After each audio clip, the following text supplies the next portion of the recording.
Depending on who you ask, it's either revolutionised dating or ruined it. Tinder is the world's hottest relationships app, and for many Brits, its unique selling point is clear. Have you heard of Tinder? I've heard of it, yeah. What do you associate Tinder with? Dating. What do you associate Tinder with? People that want to meet to hook up. Just sex, let's be honest. Hookups. There's nothing else. So the app's minimum age came as a shock. What do you think the minimum age to use Tinder is? 18 or 21 maybe? What if I told you it was 13? That's wrong. That's pretty shocking. What if I told you it was 13? Really? That seems quite young. That's a bit shocking. No, I don't like that. No. Why are teens allowed on Tinder? Well, here's the loophole. You have to use your Facebook account to log in and use Tinder. Facebook's minimum age is 13, so Tinder's minimum age is 13 as well. The under 18s aren't supposed to be able to see or message adults, and vice versa. Tinder relies on Facebook to verify people, but Facebook doesn't seem to make any age checks at all, and that means adults can easily get into the child's area on Tinder.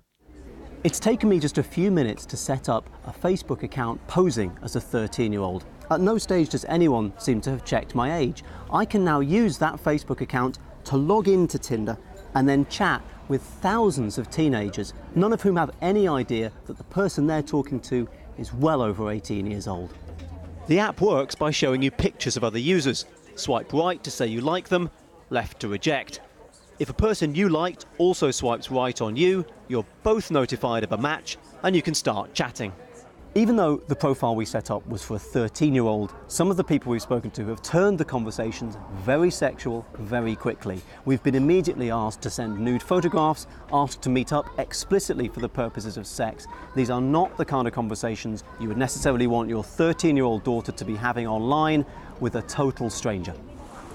My daughter did respond with some fairly explicit messages.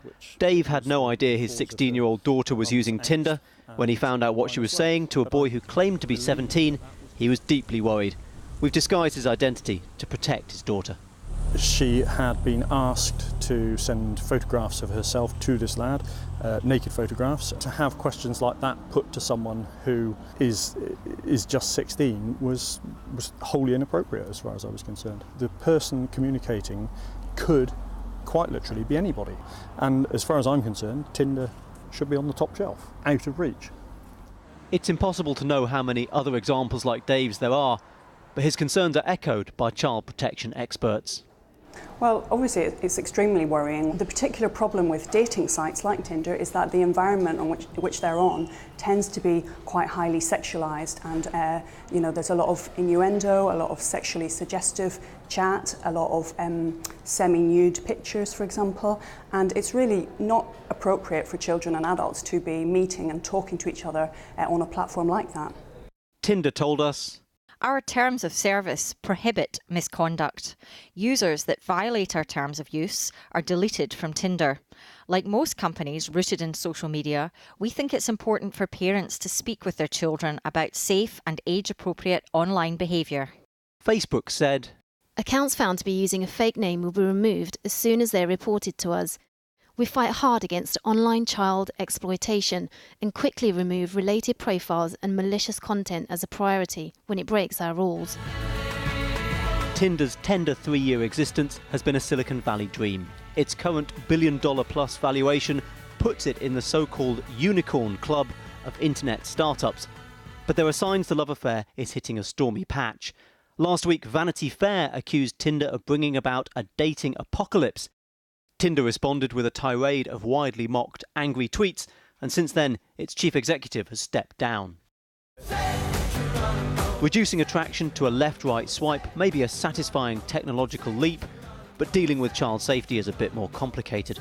It seems Tinder is struggling with relationships out in the real world.